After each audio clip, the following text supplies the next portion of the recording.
dia. Hoje é o capítulo 10 do livro A Lei de Deus, Aparências e Realidades. Novo modo de conceber e encarar a vida. A alegria de quem compreendeu. Não julgar, para não ser julgado.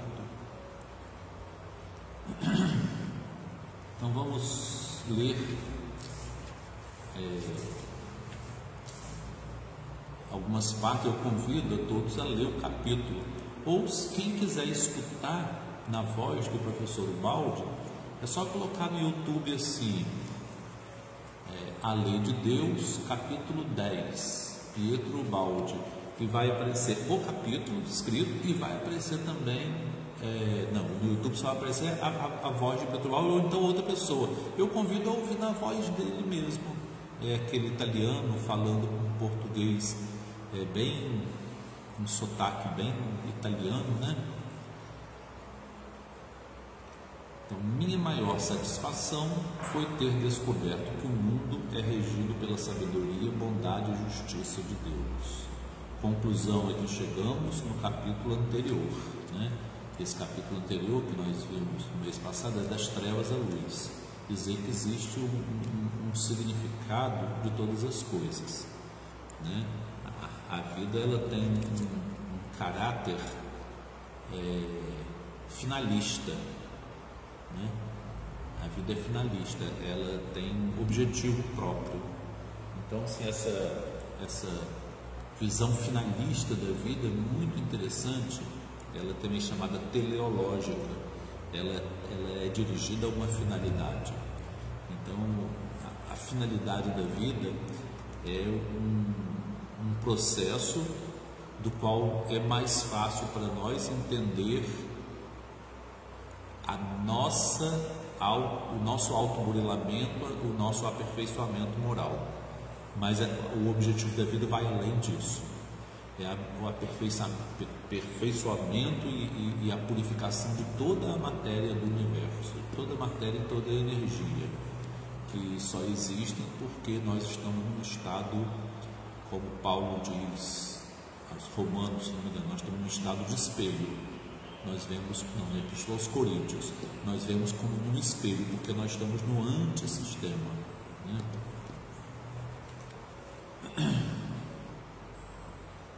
Olhando em profundidade, verificamos estar o pior na superfície e que debaixo desta existe um outro mundo regido por uma outra lei feita de sabedoria, justiça e bondade.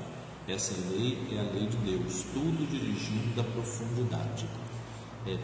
Essa percepção que nós alcançamos é que o universo ele é dual, ele é feito de forças que ao mesmo tempo elas são antíteses e ao mesmo tempo elas são complementares. Mas essa antítese ela desaparece quando se passa para um outro nível quântico da realidade espiritual. Um exemplo assim, bem simples.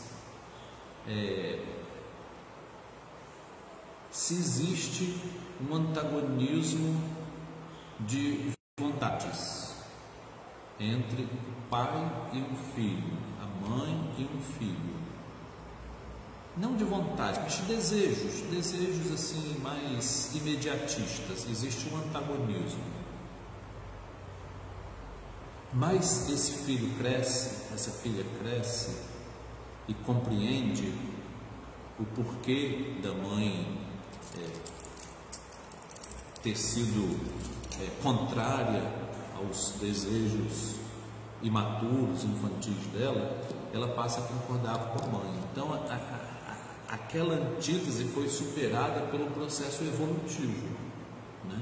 Se fosse o contrário, uma dureza da mãe ou do pai com os filhos adolescentes, e eles acabam com o sofrimento, eles percebem que eles foram duros demais e amansam, então há uma reconciliação, aquela antítese desaparece e ela passa a ser um conjunto. Então a pessoa tem novas antíteses. Toda vez que a pessoa vence um antagonismo, aquilo ali passa a ser um só e ela passa a ter um outro, né? O nosso antagonismo está fora de nós. Nós vemos sempre assim. Nós temos sempre alguma coisa fora de nós da qual nós nos antagonizamos. Quando nós a compreendemos e aceitamos, nós passamos a ter um outro padrão de antagonismo, geralmente para dentro de nós. Quando nós vemos o mal fora de nós, nós queremos brigar com ele. Quando nós vemos o mal nas coisas, nós queremos brigar com ela. Quando nós vemos a injustiça fora de nós queremos guerrear com as injustiças ou os promotores da injustiça. Mas se nós evoluímos e nós percebemos que não é usando os métodos evolutivos que nós vamos corrigir, nós assumimos um outro método mais maduro, mais evangélico, e aí aquele antagonismo passa a ser um outro antagonismo, né? Por isso que Jesus disse: o meu reino não é deste mundo. A visão que ele trouxe não é para nós entendermos baseado na técnica funcional do mundo, mas é na funcionalidade da lei de Deus.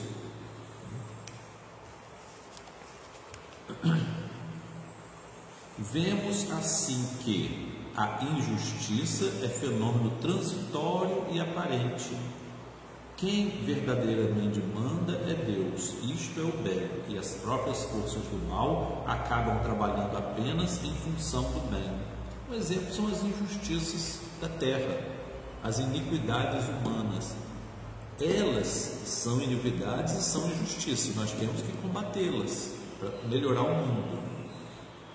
Todavia, a estreiteza de ação do mal, como ele está circunscrito apenas à ação dele, ele não pode fugir do âmbito da lei de Deus. Então as pessoas que sofrem aquele mal, elas reaproveitam aquilo para a sua própria evolução individual, o que não justifica que os autores daquela iniquidade sejam perdoados. Eles são perdoados por outro padrão, porque eles vão ser reaproveitados também. O mal também vai feri-los, né? O autor da injustiça sofre muito mais quando quem recebe não odeia do que quando quem recebe odeia. Porque quando quem recebe odeia o agressor, ele forma com ele um padrão de ressonância, onde aquela força de iniquidade gira com mais velocidade e potencializa a minha iniquidade e a iniquidade dele, a minha maldade e a maldade dele. Então o ódio reforça a maldade do agressor e reforça a maldade também de quem sofre. Então nós vencermos as forças do mal seria nós abraçarmos um outro padrão de antagonismo, que seria um antagonismo meu com os meus inimigos interiores. Quando nos livros dos Salmos é visto os meus inimigos, meu pai dizia, Cláudio Tavares dizia, que são os inimigos que existem dentro de nós mesmos. São as nossas deficiências espirituais, morais, é o nosso passado que ainda tem uma força inercial dentro de nós que nos empurra para os erros. Esses são os nossos inimigos.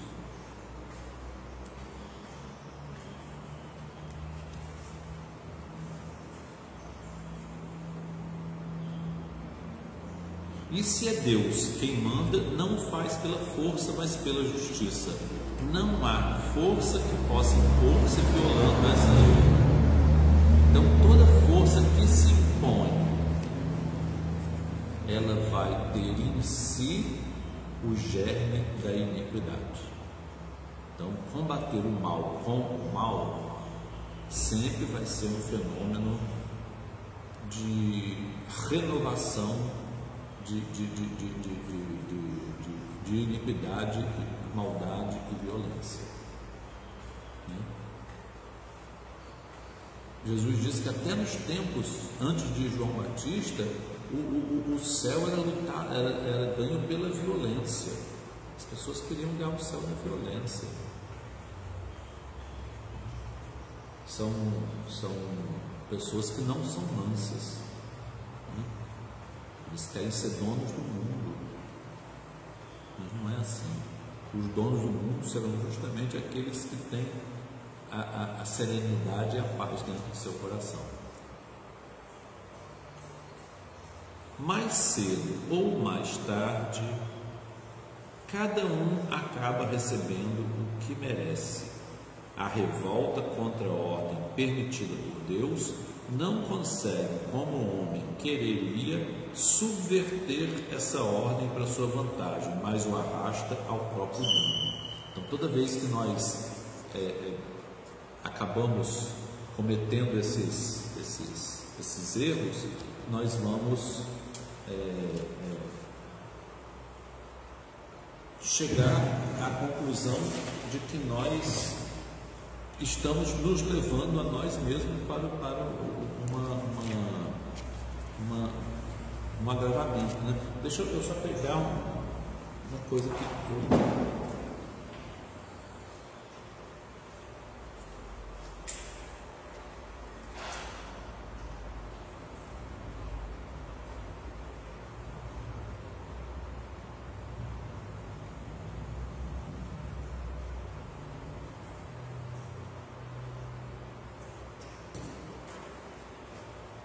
eu tenho que ter um outro aparelho aqui para ver a hora, para eu não me perder.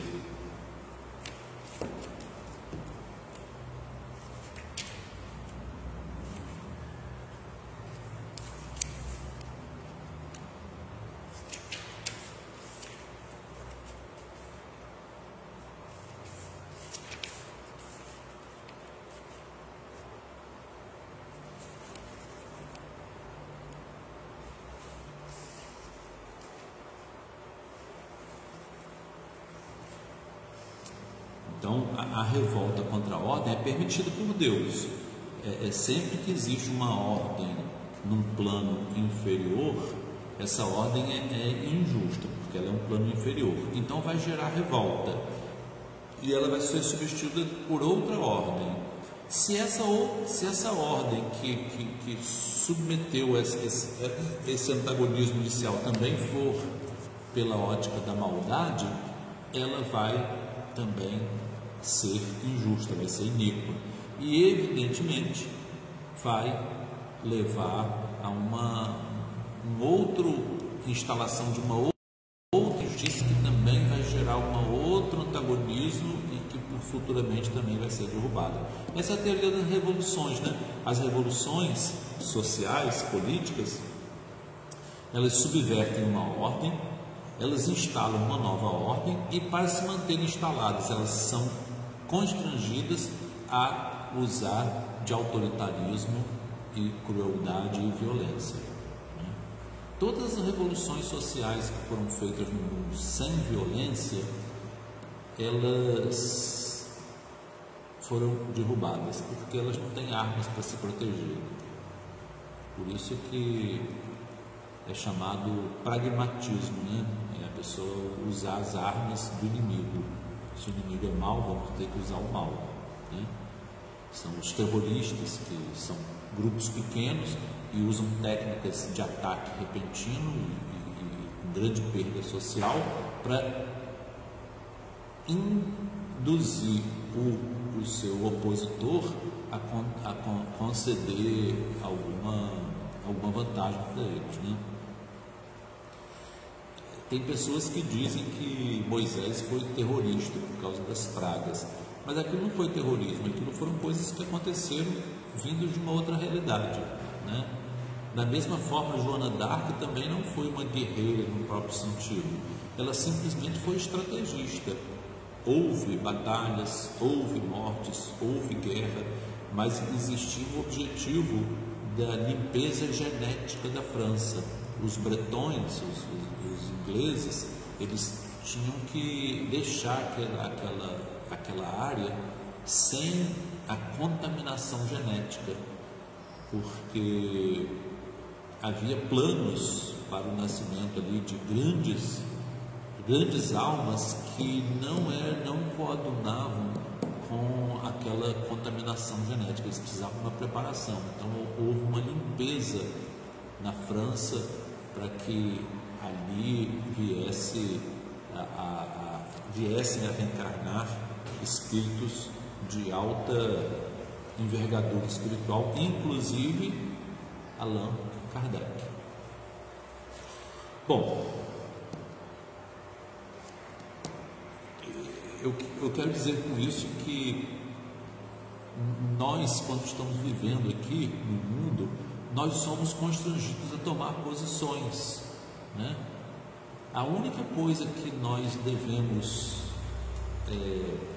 recusar seriam as estratégias pragmáticas da violência, né? Isso meu pai me ensinou, porque ele, na juventude, ele pertenceu a uma militância política de esquerda, e essa militância ela tinha uma estratégia de força, de violência, e ele compreendeu que se ele ultrapassasse esse plano de antagonismo e visse o plano moral que está além dele, ele veria que não pode usar estratégias desse nível para transportar para um outro nível, porque senão a gente continua no mesmo nível, não muda de padrão, né? Se nós usamos as mesmas táticas, não vamos mudar de padrão, vamos apenas substituir, né? As revoluções, elas substituem os grupos no poder. Claro que, vamos dizer, por exemplo, a Revolução Francesa, ela produziu grandes melhoras na vida dos franceses. Ela diminuiu o privilégio da aristocracia, pessoas que eram parasitas sociais, né? Deu opção para os que produziam crescer, só que esses começaram a explorar também os oprimidos e se tornaram uma nova classe dominante. Então gerou um movimento contra eles que culminou em 1917 na Revolução Russa, em que os operários, os proletários, em seus partidos de classe, eles conseguiram derrubar aquela ordem, né? Mercantilista, capitalista, e produzir uma nova ordem socialista, que também teve que se manter pela força. Todos os estados que se fizeram com base socialista, que produziram grandes benefícios para o povo, né? Ninguém pode negar, por exemplo, que a vida do povo russo antes da União Soviética era boa. Não, era uma vida de fome, miséria nos povoados, e os príncipes, os nobres viviam um luxo. Os czares da Rússia, eles sustentavam os artistas da Europa. Eles tinham que ir para Moscou para poder viver ali, sendo sustentado pelos nobres, porque não tinha recurso lá. Então, a vida dos czares e dos nobres russos era uma vida de um luxo estonteante. Tudo isso foi derrubado com a Revolução de 1917. Então, houve um equilíbrio mais na distribuição de renda. Mas aí eles tiveram que se manter pela força. né? O início da Revolução Russa foi de muita violência, a manutenção, principalmente quando Lenin foi substituído por Joseph Stalin, foi de mais violência ainda, porque havia assim, um complô internacional contra a União Soviética e ele se defendeu com muita esperteza, mas praticou muita iniquidade, muita injustiça. Muitas pessoas foram mortas no governo de Stalin.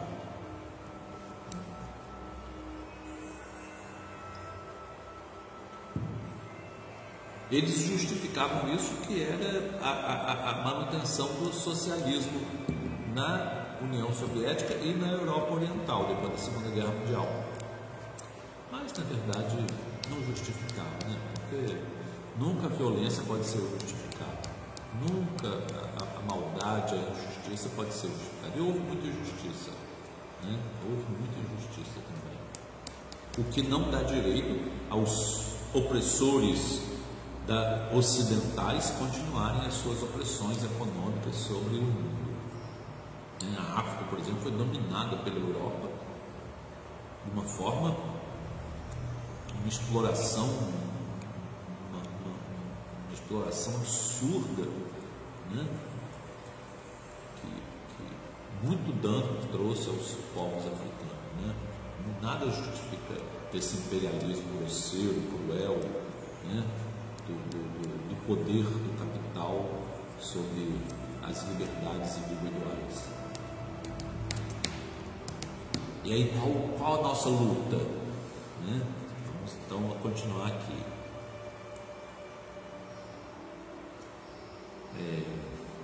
Como quem faz o bem recebe sua recompensa, assim quem faz o mal paga com seu sofrimento.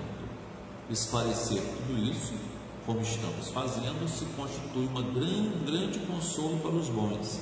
Desloca-se com isso completamente o conceito da vida. O mais forte é Deus e quem está junto dele, porque vive conforme sua lei. O verdadeiro poder não está nas mãos dos prepotentes e astuciosos, como parece no mundo, sendo isto incrível para quem não sabe ver além das exterioridades. É porque os dominadores, eles têm um discurso que atrai os dominados. Muitas vezes os dominados têm assim uma veneração pelos dominadores. Eles ficam assim fascinados, né? Um movimento de fascinação. E mesmo eles usando de maldade, de opressão, eles continuam sendo adulados e adorados. Mais do que adulados, adorados, mitificados, né?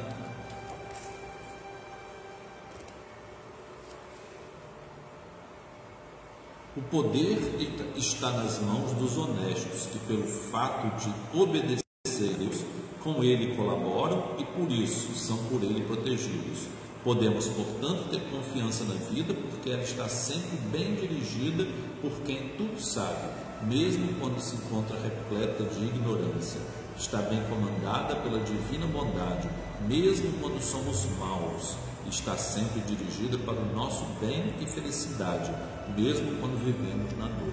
Então, em qualquer circunstância que nós estejamos, a lei de Deus está agindo sobre nós. Ela é a lei de Deus que nos impulsiona para o bem, ela está sempre presente em nossa vida. Quanta luz e força de otimismo pode espalhar ao redor de si quem compreendeu tudo isso?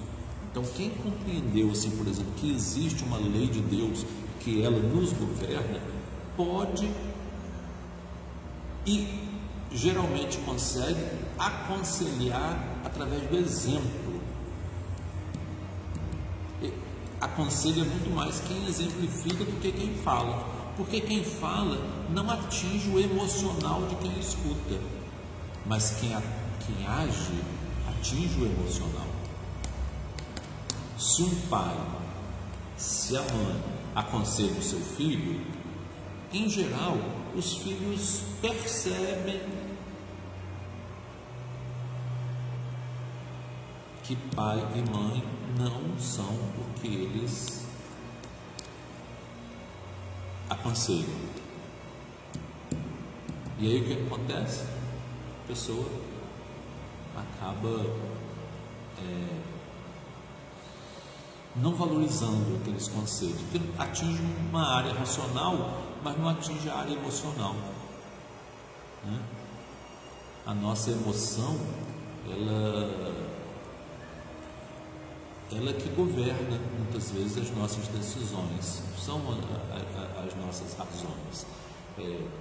Tem alguns estudiosos que dizem que Descartes deveria ter dito: eu sinto, logo existo, e não eu penso, porque o sentir vem antes do pensar.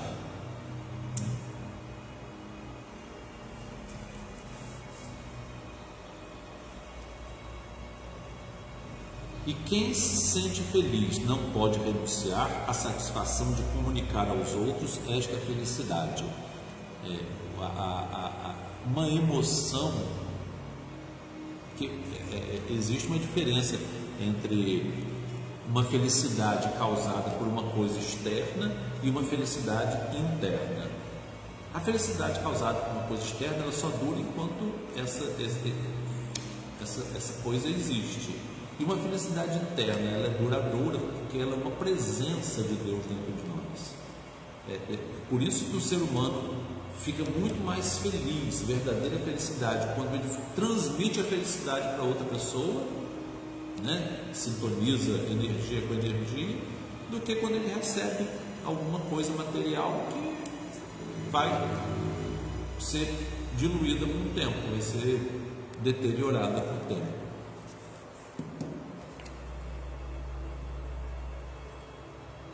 Por isso, nunca nos cansaríamos de explicar estes conceitos, de demonstrar e confirmar estas verdades, para que os outros também tomem parte nesta festa. Alegria nenhuma é completa se não é compartilhada com os outros, né? Ninguém é feliz sozinho, porque nós não somos ilhas, né? Tem um livro, acho que é de Ernest Hemingway, Homem Algum é uma Ilha. Nós não somos ilhas, nós estamos intercomunicados, nós somos uma humanidade. E a evolução não é a minha evolução, eu vou evoluir, vou deixar todo mundo para trás. Não é isso, não é uma corrida de Olimpíada que um tem que disparar e deixar todo mundo para trás. É uma corrida em que nós damos as mãos e avançamos todos juntos. E se nós deixamos alguém para trás, nós temos que parar e buscar, principalmente quem tem responsabilidade sobre aquela pessoa.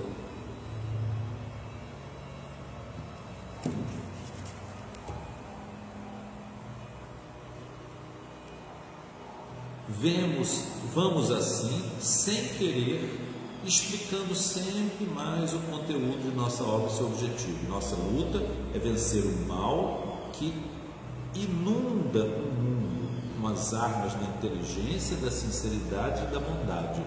Quer dizer, é preciso usar a razão, né? Quando o reverendo Martin Luther King Jr., ele começou a luta pelos direitos civis, ele usou a razão para mostrar que as pessoas não podiam usar as armas dos opressores. Ele usou a razão, mas o seu exemplo, quando ele era triturado pela crueldade do sistema, esse exemplo encantou muitas pessoas. Na época, havia assim, um conflito entre outros americanos de origem negra ou de outra etnia que lutavam pela igualdade dos direitos civis, né? Mas alguns achavam que a luta tinha que ser frontal, com força, porque senão não iria vencer. E ele mostrava que não, que essa oponência de forças geraria mais força contra todos, né? E a luta, por exemplo, um exemplo que a gente vê, por exemplo, em artes marciais. Na arte marcial, por exemplo, tem um oponente muito forte, tem um oponente fraquinho, mas que tem mais sabedoria. Se o grande vai com toda a força para cima dele, o pequeno sabe se desviar e quer fazer com que aquela força volte contra quem foi. Então, quem foi, ele desviou, o outro que veio com toda a força para cima dele, ele vai cair, ele vai se machucar. Mas não porque eu opus força a ele, justamente porque eu não opus força nenhuma. Ele se machucou com a própria violência dele. A violência, como eu não aceitei, a violência foi contra ele, né? E além do que, quando a vítima, né, o oprimido, ele não usa as armas do agressor, o agressor tem que segurar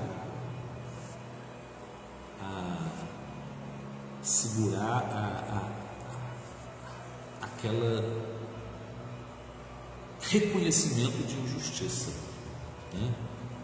Se, por exemplo, duas pessoas que são, digamos, companheiros de trabalho ou são parentes e eles entram em luta corporal, verbal e corporal, o que se cala e o que simplesmente tenta se proteger e não agride, tudo aquilo vai recair sobre quem agride, a responsabilidade toda.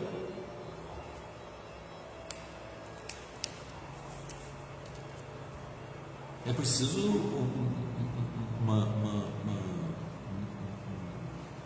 um autodomínio muito grande para a gente conseguir isso, né? Nossa luta é vencer o mal que inunda o mundo com as armas da inteligência, da sinceridade e da bondade. Oferecemos de graça o produto que parece faltar mais, isto é, um meio de orientação para viver com mais inteligência e menos sofrimento.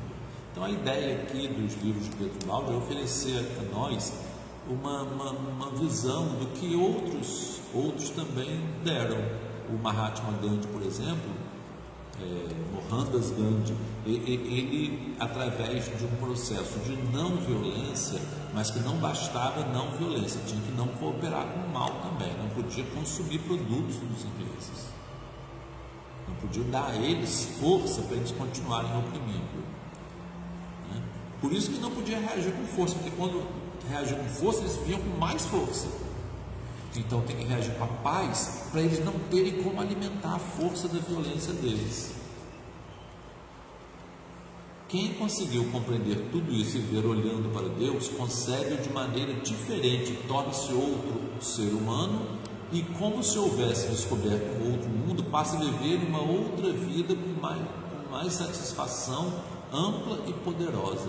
Então quem saiu desse nível de antagonismo, vamos fazer um esquema aqui.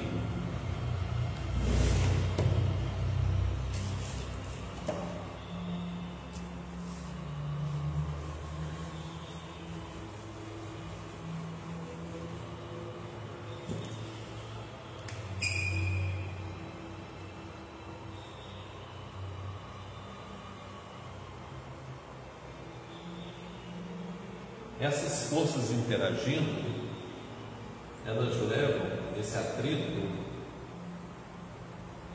leva a produzir mais força. Esse aqui tem que aumentar, esse aqui tem que aumentar.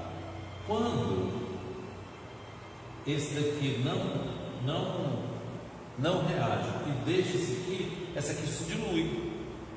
A tendência é essa, se diluir. E aí passar para outro padrão, onde as nossas lutas não são frontais, não são violência com violência, injustiça com injustiça, maldade com maldade. E aí a pessoa fica mais livre, mais feliz. Eu tinha assim vontade de fazer a divulgação de um método de não violência, de ahimsa, né? de não cooperação com o mal, para muitas classes sociais que são oprimidas no Brasil. Como aplicar um método de luta não violento, pacífico e suportar injustiças, sabendo que uma outra, vamos dizer assim, uma outra realidade vai ser implantada. É difícil, sei que é difícil, mas é um caminho, porque o caminho do confronto até hoje nunca gerou nenhuma estabilidade, só gerou instabilidade, só gerou novas instabilidades. Desfaz-se o jogo das ilusões humanas em que tantos acreditam com tanta fé, surgindo atrás delas outra realidade que nos explica a razão pela qual existe e temos de suportar esse jogo. Então nós estamos envolvidos nessa vida por contingências espirituais causadas pelo nosso passado. Então nós temos que aprender a viver aqui. Por outras palavras, vive-se de olhos abertos, compreendendo o motivo por que tudo acontece. Vive-se orientado a respeito da conduta a seguir e das finalidades da vida. Quando, por ter evoluído, cair o véu da ignorância que nos impede de ver essa outra realidade, compreender-se-á que fazer mal aos outros, acreditando ser possível levar vantagem, é loucura, sem o alcance desejado. É porque na bem-aventurança nós vamos ver isso daqui a pouco, na bem-aventurança da pureza, da limpeza do nosso coração, o resultado disso é uma melhor acuidade visual. Então nós vemos com mais perfeição, né? Então, quando nós aperfeiçoamos a nossa percepção da realidade, não pode ter ódio dentro de nós, não pode ter raiva. Por quê? Porque na mesma hora que vem, por exemplo, uma malícia, uma astúcia, uma estratégia, tudo aquilo faz reduzir distorce a nossa visão. E aí vai dar tudo errado.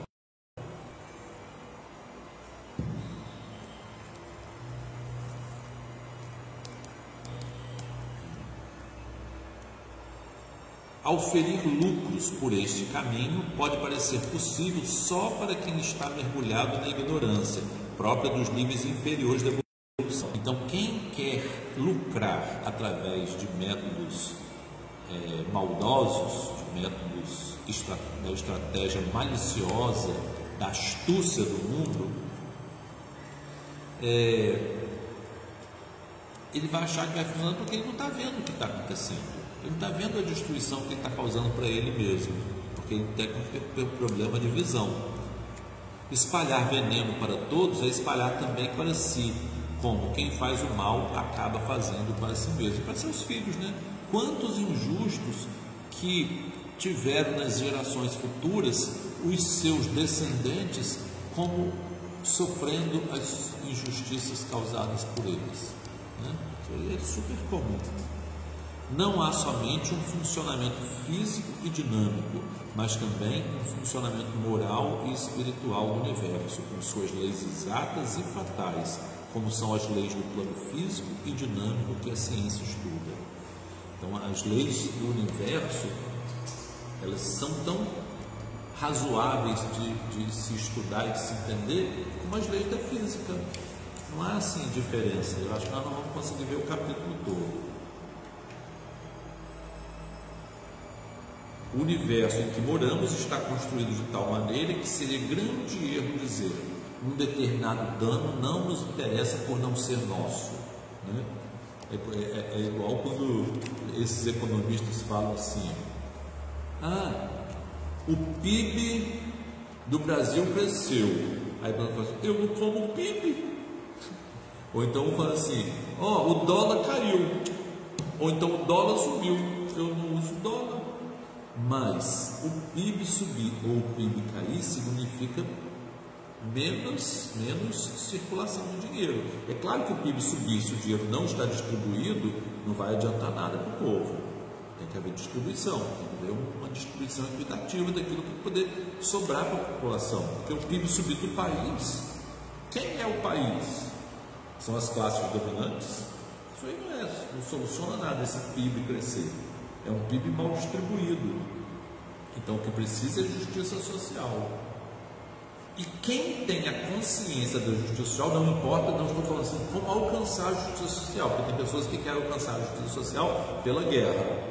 Não vai se fundar uma justiça, vai se fundar um outro padrão de injustiça. Infelizmente, é isso que nós vemos. As pessoas lutando para alcançar realidades de paz através de guerra. Então a guerra não alcança a paz, a guerra só alcança a guerra. Não há pragmatismo na luta espiritual. As estratégias, os acordos, as conveniências,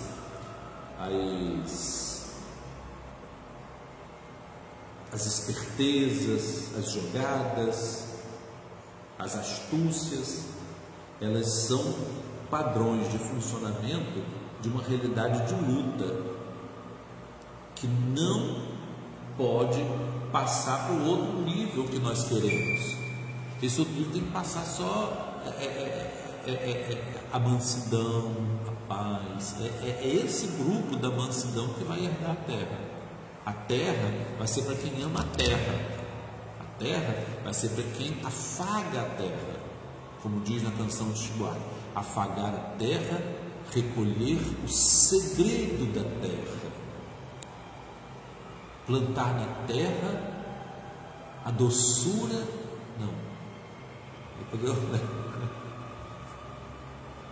então, a doçura do pão e se fartar de pão. Então, assim,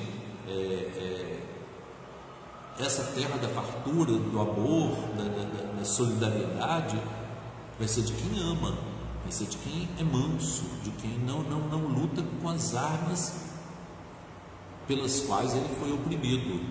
Então, o oprimido, quando ele usa as armas do opressor, ele se torna outro opressor, né? Paulo Freire cansou de explicar isso. Na pedagogia do oprimido, ele disse que o maior sonho dos oprimidos é ser opressores, né?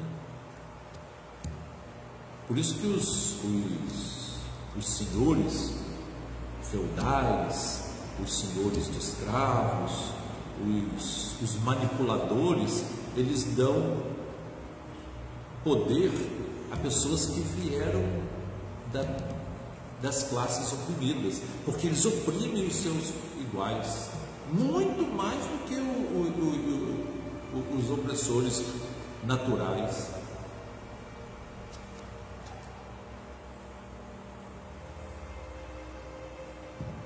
É a teoria do capataz, né? O capataz era mais cruel.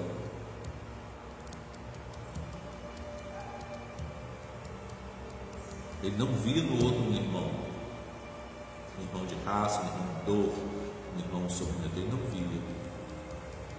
E assim nós fazemos. Quando nós usamos o método dos opressores, nós nos tornamos injustos também. O mundo formado depois vai ser um mundo de injustiça.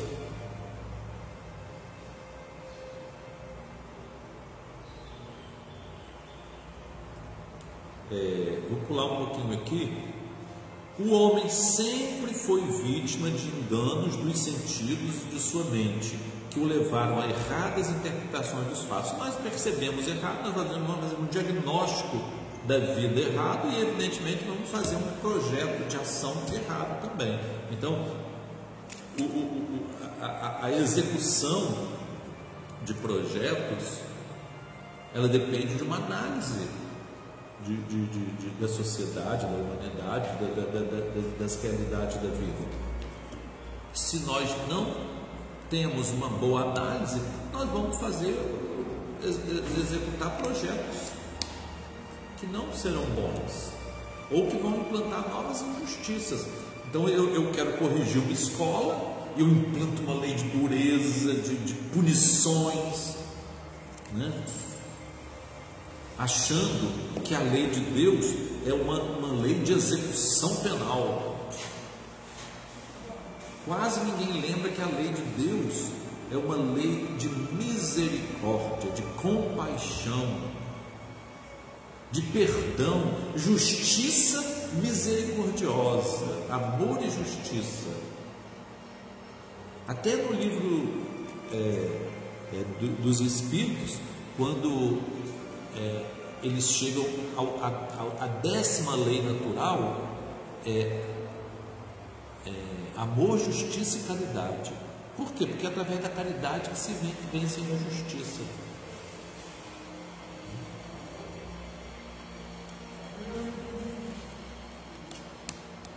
Porque com a caridade, a caridade não é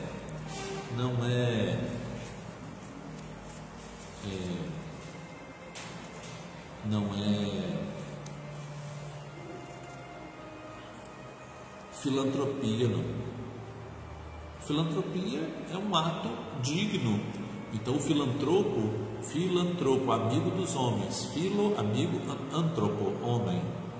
Então o amigo dos homens é bacana isso, a pessoa ser filantropo, mas isso não preenche os requisitos de caridade.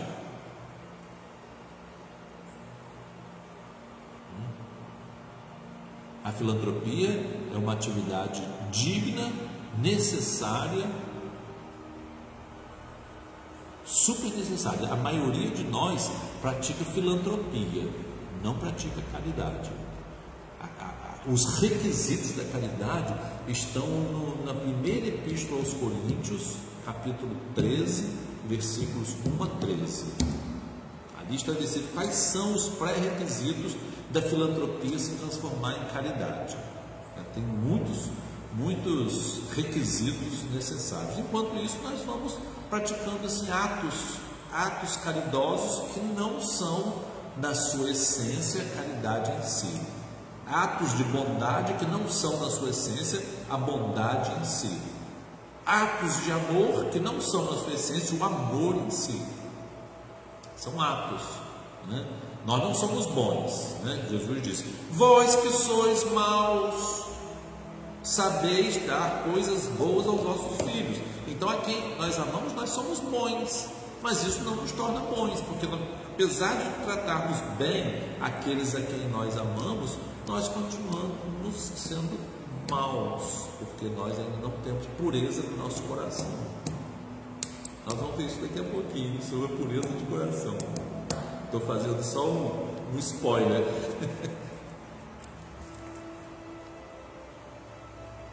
De quantas ilusões psicológicas temos ainda que libertar-nos? De quantas ilusões psicológicas? Olha que frase, que pergunta de efeito. De quantas ilusões psicológicas nós precisamos ainda nos libertar? Por isso que no Pai Nosso nós pedimos: livra-nos do mal. Livra-nos do mal. Liberta-nos do mal. O mal, ele vem da nossa percepção errada, das nossas ilusões. Nós vivemos um mundo de ilusões, os hindus chamam de Maya. Maya é o mundo de ilusão, em que nós acreditamos que nós somos fortes, que nós somos bons, que nós somos bonitos, que nós somos novos, e tudo isso vai acabando, e aí a gente percebe que não é mais, a gente perde e entra no desespero. porque a gente estava iludido e a gente se desilude. Então o mundo é feito de muitas desilusões. Só se desilude. Eu estou muito desiludido com a vida. Ótimo! Ótimo! Eu estou tão desiludido, estou tão decepcionado. Ótimo! Porque só se desilude quem estava iludido.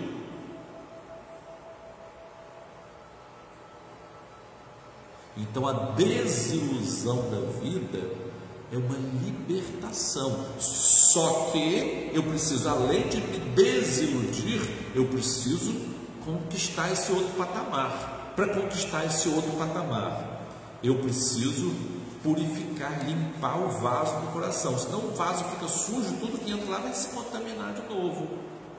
A gente coloca vinho novo em odre velho, leite novo no canecão que está com leite.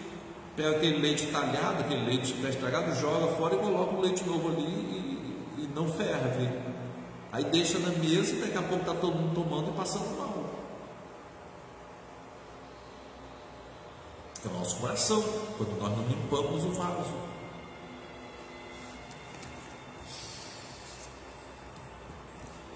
Cada ser não pode viver senão em função da compreensão que possui. Assim, muitas vezes aceitamos como verdades absolutas, axiomáticas, ideias que são frutos relativos de nossa forma mental. Essa verdade que a gente acha que é absoluta, né? Essa certeza que a gente deve responder para a pessoa, você tem certeza absoluta? Claro que nós não podemos ter certeza absoluta de nada. Nem quando nós temos certeza de que Deus existe, nós temos a certeza absoluta, nós temos a nossa certeza relativa, porque a nossa percepção de Deus é relativa. Então todas as nossas certezas, todas as nossas consciências são relativas, toda a nossa percepção de realidade é relativa. É claro que quanto mais nós purificarmos nosso coração, maior percepção nós vamos ter da realidade do mundo.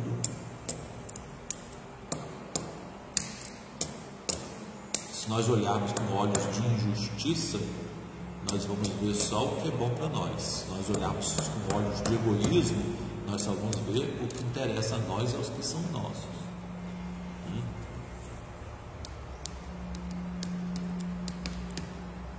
É necessário um controle contínuo, sabendo olhar em profundidade para se chegar a compreender a falsidade de tantos conceitos que cegamente aceitamos e que dirigem nossa vida.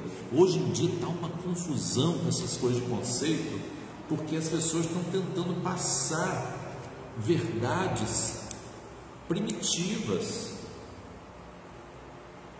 Pessoas assim que falam coisas absurdas que são aceitas pela maioria da população. Né? A teologia da prosperidade é uma delas.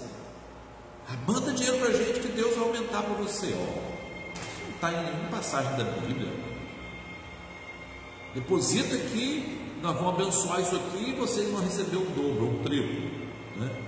Como o pobrezinho na rua fala, né? A pessoa dá uma moedinha de R$1 assim, Deus te deu o dobro. Aí eu pergunto ele assim, quer dizer que Deus vai me dar R$2?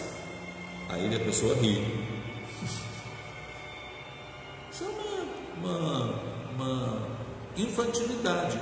Claro que Deus não vai dar o dobro dentro desse padrão monetário humano. O dobro que Ele dá é um padrão monetário espiritual. É de percepção, de visão, de libertação do nosso egoísmo. Quando nós ajudamos alguém, nós estamos libertando o nosso egoísmo. Nós estamos dando conforto à pessoa. Mesmo que isso possa trazer uma dificuldade para nós. Dificuldade de tempo, dificuldade de dinheiro, dificuldade de organização da vida, né? Limitação de certas coisas, limitar certos prazeres, certas liberdades para benefício de alguém. Toda essa renúncia é extremamente válida, porque nós estamos aprendendo a viver num outro padrão. Estamos renunciando a coisas mais primitivas para conquistar coisas melhores. Então não há, sem renúncia, não há equilíbrio na sociedade. Alguma classe vai ter que renunciar. A classe dominante vai ter que renunciar aos seus lucros astronômicos, e a classe dominada vai ter que renunciar ao ódio. A outra também tem ódio, mas é um ódio frio, é um ódio calculista, é um ódio maquinado. Vocês vejam que se calcula a quantidade de fome do país. Se melhorar isso aqui vai diminuir tantos por cento a fome. Tá bom, vamos melhorar um pouquinho a fome. Olha, quanto que acaba com a fome? É esse tanto que vai ter que ser deduzido do lucro das elites poderosas, das elites do atraso, como disse Gessé, né? Desse tanto, isso é a evolução do mundo. Agora, era necessário que se produzisse isso sem violência, porque senão um grupo que chegar ao poder para fazer isso pela violência, pelo ódio, vai gerar outra iniquidade, de outra forma. Nós temos que abrir nosso coração. Certamente, as elites poderosas, os grandes capitalistas internacionais, eles vão perceber que essa bolha vai estourar e que eles vão ter que abrir mão dos seus direitos para poder haver vida no mundo. Senão a vida do mundo acaba, a barbárie destrói a vida do mundo. E não vai adiantar nada ser tão poderoso no mundo que está destruído.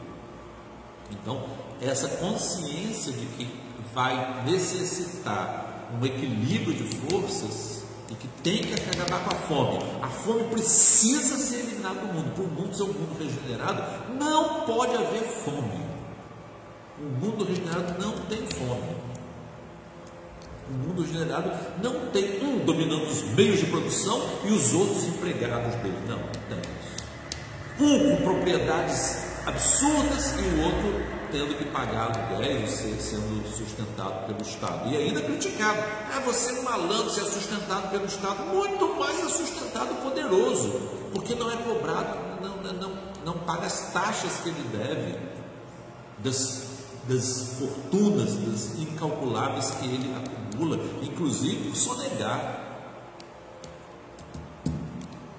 Então, os poderosos vivem muito mais de bolsas do que os pobres. Os ricos, poderosos, gananciosos têm infinitamente mais benefícios sociais do que os pobres, porque eles não pagam o que eles devem. Eles não conseguem abrir mão de um pouquinho daquilo para que o benefício seja geral, que não haja fome. Não há, o mundo não precisa ter fome. Isso aí já está mais do que explicado por muitos sociólogos, muitos economistas, muitos sociólogos, economistas, psicólogos, médicos. Muitos já sabem que não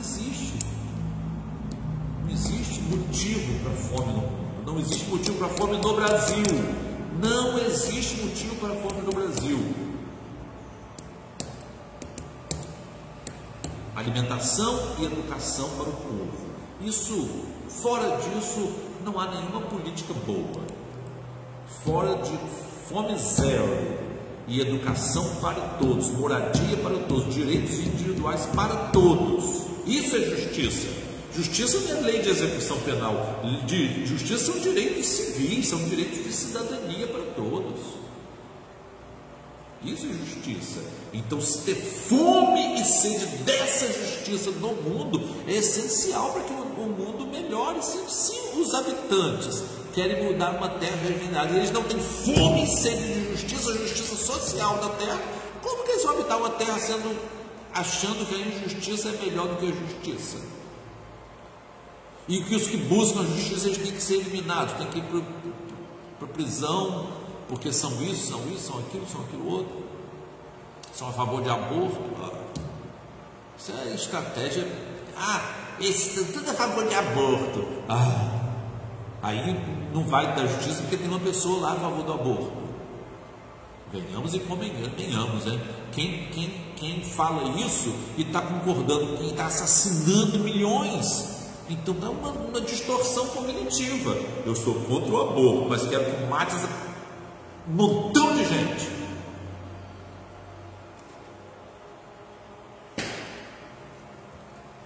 É isso, gente. Não vamos ler todo, eu convido todos a lerem, porque é um capítulo lindo, lindo. E os que tiverem assim, não é preguiça não, quem tiver sem óculos, papai, quando lia os livros aqui na classe dele, os livros de Emmanuel para as pessoas, viam pessoas que não tinham os livros e outros que não tinham óculos. Então eles iam ouvir papai ler há 2000 anos, 50 anos depois, renúncia. Papai lia e explicava. Lia o livro, então muita gente conheceu, né? Teve muitos que conheceram as histórias de Emmanuel pela leitura. É uma coisa boa para nós voltarmos a fazer. Leitura dos romances de Emmanuel. Vamos voltar a fazer. Pois bem, dentro de instante nós vamos falar sobre a puro de coração. Eu me empolguei um pouquinho e fiquei, porque a injustiça me incomoda muito. Eu não sei se eu tenho fome sem injustiça não, mas que me indigna. Muita injustiça no mundo, gente. Nós não podemos ver no mundo isso não. O mundo tem que melhorar. Não podemos aceitar que o status quo, não podemos nos conformar com esse mundo, mas devemos nos renovar pela graça de Deus. É isso. Vamos fazer a nossa oração. Senhor Jesus, agradecemos a Ti que nos concedeu as preciosidades do pensamento de Pedro Baldi no livro A Lei de Deus, que nos tornam responsáveis pela humanidade. Nós somos um com a humanidade. Nós somos um todo. Nós somos uma coletividade. Nós somos um ser coletivo. E é esse ser coletivo que deve evoluir em conjunto. Obrigado, Senhor, por estas conclusões, por estas percepções, por essa abertura de campo de visão. É isso que precisamos, Senhor, para a nossa evolução. Fica conosco e guarda-nos na Tua paz. Assim seja. Gente, daqui a pouquinho o nosso estudo de bem-aventurados os puros de coração.